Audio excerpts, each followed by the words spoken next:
এ এক মহাজাগতিক দৃশ্য। দক্ষিণ প্রশান্ত মহাসাগরের প্রায় ১১ কিলোমিটার গভীরে আগ্নেয়গিরির অগ্ন্যুৎপাত।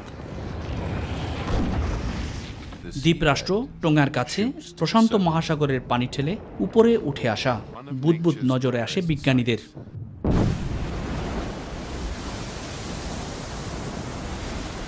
তারপরে কি হতে চলছে তা দেখার আশায় নাসা সহ বিশ্বের সব গবেষণা প্রতিষ্ঠানের দৃষ্টি এই আগ্নেয়গিরির দিকে।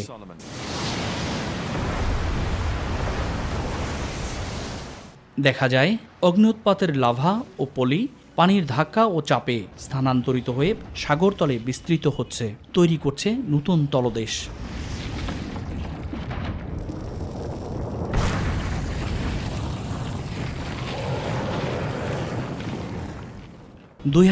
সালে শুরু হওয়া অগ্ন্যুৎপাত ও উদগীরণের সৃষ্ট ভূমি ২০১৫ সালে সাগরের বুক ঠেলে উকি দেয়। এরপর প্রতি বছরই বাড়তে থাকে এর পরিধি।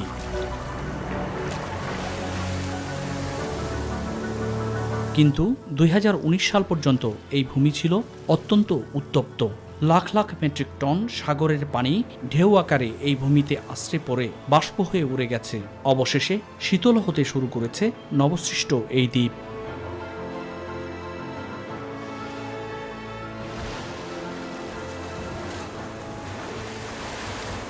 নাসার বিজ্ঞানীদের মতে প্রকৃতির খেয়ালেই সাগর অতল থেকে আগ্নেয়গিরির এই অগ্ন্যুৎপাত, আর এভাবেই একদিন পৃথিবীর স্থলভাগের জন্ম হয়েছিল রাশি রাশি জলসীমা ভেদ করেই।